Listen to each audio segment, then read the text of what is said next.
Στο σημερινό βίντεο επιστρέφουμε στο αγαπημένο θέμα πολλών από τους θεατές του καναλιού και μάλιστα με μια επίσης αγαπημένη χώρα πολλών. Θα εξετάσουμε τα σχολικά βιβλία μιας μεσογειακής χώρας για την οποία κακά τα ψέματα θες λόγω του ποδοσφαίρου, λόγω του φαγητού ή της μουσικής, οι περισσότεροι έχουμε μια θετική άποψη και την αισθανόμαστε κάπως πιο οικία συγκριτικά με άλλες.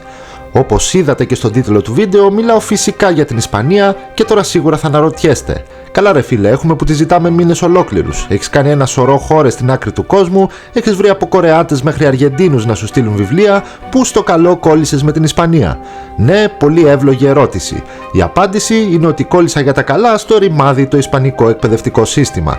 Γιατί στην Ισπανία το κράτος απλά καθορίζει τα θέματα. Κάθε δήμος ορίζει το χρόνο διδασκαλίας των θεμάτων αυτών και κάθε σχολείο και μετά κάθε δάσκαλος προτείνει τα βιβλία με τα οποία μπορεί να τηρήσει τους παραπάνω κανόνες. Άρα για να βγει σωστά το βίντεο έπρεπε να χωρίσω τα βιβλία που θα βρω από μπόλικους μεγάλους δήμους, αφού τα βρω από τουλάχιστον 4-5 ξεχωριστά σχολεία σε κάθε δήμο, ώστε να βγάλω τα κοινά σημεία και φυσικά για να γίνει σωστή διασταύρωση για κάθε σχολείο να μου τα στείλουν και 3-4 ξεχωριστοί μαθητές. Όλο αυτό μεταφράζεται σε μερικές καλές ωρίτσες ξεστραβώματος μπροστά στον υπολογιστή που μου έμοιαζαν αιώνες, σε μερικές δεκάδες γιγαμπάιτ υλικού και πολλά λίτρα καφέ και βαλεριάνας. Οπότε κανονίστε την πορεία σας να πιάσουμε καλές προβολές, γιατί στην κατάστασή μου δεν ξέρω τι θα κάνω. Εντάξει, εννοείται ότι κάνω πλάκα, όποιος δεν θέλει να το δει ας μην το δει ποτέ, αφού όμως σας είπα πως έχουν τα πράγματα, πάμε να μπούμε γρήγορα και σοβαρά στο θέμα μας. Θα ξεκινήσουμε από το δημοτικό, όπου θα περίμενε κανείς μια γενική περιγραφή της κατάστασης στη Μεσόγειο και την ευρύτερη περιοχή και κάπως έτσι γίνεται, απλά συγκεκριμένα τα βιβλία της αντίστοιχης πέμπτης δημοτικού αναφέρονται σχεδόν εξ ολοκλήρου στην αρχαία Ελλάδα. Μοιάζουν περισσότερο σαν να είναι ελληνικά σχολικά βιβλία, αλλά στα ισπανικά. Θα σας περιγράψω τα κοινά σημεία των βιβλίων αυτής της τάξης, όπου περιγράφονται πάντα παρουσία χάρτη και σχεδίων οι γνωστές ελληνικές πόλεις κράτη. Παρουσιάζονται οι ομοιότητες, οι διαφορές και όπως τονίζεται σε ένα σημείο, βλέποντας τον πολύ διαφορετικό τρόπο ζωής εκείνων των Ελλήνων, ίσως σκεφτεί κάποιος ότι αυτοί οι άνθρωποι ήταν πολύ διαφορετικοί. Στην πραγματικότητα όμως ήταν πολύ πιο όμοιοι από πολλούς άλλους λαούς της εποχής και το γνώριζαν. Μιλούσαν την ίδια αρχαία γλώσσα που πήραν όλοι από τους προγόνους τους, είχαν τις ίδιες ηθικές αρχές, ανέπτυσαν τον ίδιο πολιτισμό και αγωνίζονταν συχνά εναντίον ξένων κινδύνων για τον ίδιο σκοπό, την επιβίωση της Ελλάδας. Πιο κάτω βρίσκουμε πολλές περιγραφές σχετικές με την αρχαιοελληνική μυθολογία, μύθους ολόκληρους για να τα λέμε όλα, τους θεούς, την τέχνη και τις μεγαλύτερες προσωπικότητες όπως ο Πλάτωνας και ο Σωκράτης.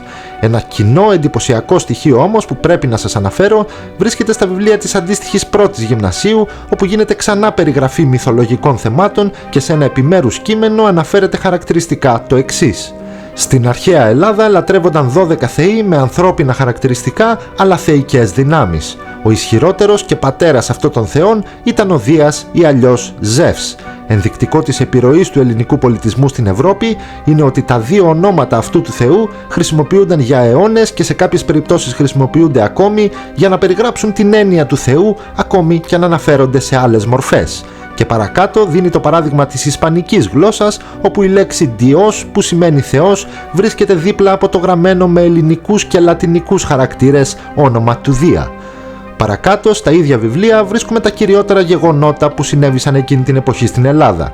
Οι Περσικοί πόλεμοι τώρα περιγράφονται με χρονολογική σειρά και ανάλυση, όπου και δίνεται έμφαση στην ναυμαχία της Σαλαμίνας και τη μάχη του Μαραθώνα. Για το Μαραθώνα αναφέρεται στον επίλογο ότι η νίκη των Αθηναίων στο Μαραθώνα έδωσε στους Έλληνες την ευκαιρία να επιζήσουν για 3 αιώνες, οπότε και ανέπτυξαν αξιόλογο πολιτισμό, στη βάση του οποίου υπάρχει ολόκληρος ο δυτικός πολιτισμός. Ενώ για τη Σαλαμίνα, επίσης στον επίλογο, αφού παρουσιαστούν τα γεγονότα και οι τακτικές, αναφέρεται ότι 10 μόλις χρόνια μετά τη μάχη του Μαραθώνα, οι Πέρσες κατάλαβαν ότι δεν μπορούσαν να επιβληθούν ούτε στη στεριά ούτε στη θάλασσα παρά τις προηγούμενες νίκες τους. Η πολύ σημαντική και παραγωγική αυτοκρατορία τους θα κατάφερνε πολλά στη μακρόχρονη ιστορία της, αλλά όχι να καθορίσει το μέλλον της Ευρώπης. Για τη συνέχεια προχωράμε στα βιβλία της αντίστοιχης τρίτης γυμνασίου. Την προηγούμενη χρονιά είχε περιγραφεί η Ρωμαϊκή Αυτοκρατορία και η Αυτοκρατορία του Μεγάλου Αλεξάνδρου, για την οποία ιστορούνται με λεπτομέρεια όλα τα γεγονότα χωρίς κάτι ιδιαίτερο και κοινό στα διαφορετικά βιβλία αυτής της τάξης για να σας μεταφέρω.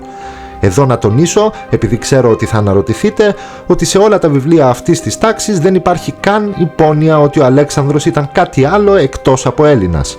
Ο μαθητής δηλαδή καταλαβαίνει ξεκάθαρα ότι η μακεδονική ηγεμονία τότε ήταν η επικράτηση ενός ελληνικού φύλου σε τεράστια έκταση. Στα βιβλία λοιπόν της τρίτης γυμνασίου που σας είπα, η εξιστόρηση φτάνει στη Βυζαντινή Αυτοκρατορία και μην θυμώνετε ορισμένοι που δεν τη λέω Ρωμαϊκή Αυτοκρατορία, γιατί ως Βυζαντινή την περιγράφουν και τα βιβλία των Ισπανικών σχολείων. Συγκεκριμένα στην αρχή του κεφαλαίου με τίτλο «Η εξάπλωση του χριστιανισμού» αναφέρεται ότι η Βυζαντινή Αυτοκρατορία αποτελεί ένα ξεχωριστό ιστορικό φαινόμενο.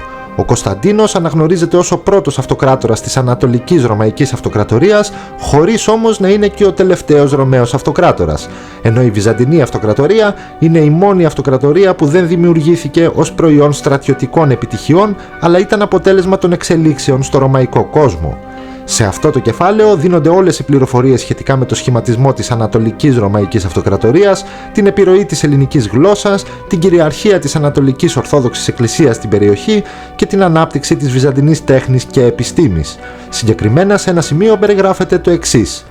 Η σταδιακή μεταστροφή της αυτοκρατορίας από τα λατινικά στα ελληνικά, σε συνδυασμό με την αύξηση του αλφαβητισμού που προσέφερε σε πολλούς ο χριστιανισμός, έδωσε την ευκαιρία στους λόγιους να ανακαλύψουν και να μελετήσουν θησαυρούς του αρχαίου ελληνικού πνεύματος, διασώζοντας γνώσεις και αρχεία πάνω στα οποία στηρίχθηκε ο σύγχρονος δυτικός πολιτισμός.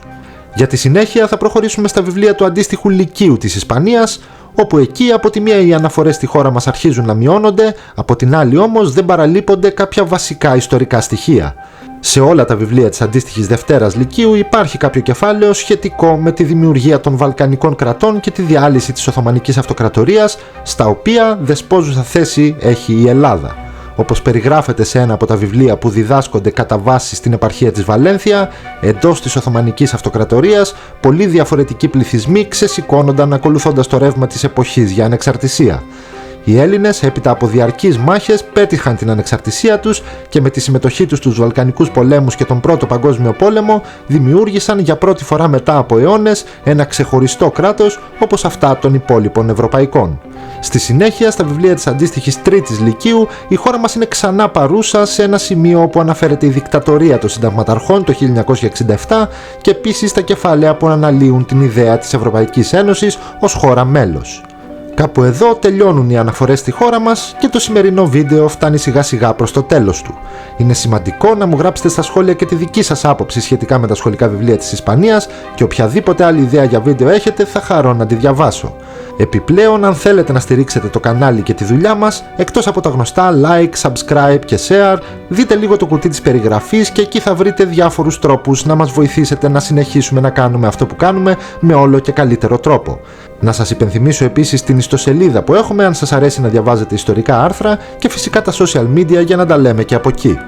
Αυτά για την ώρα, σας χαιρετώ και τα λέμε στο επόμενο επεισόδιο.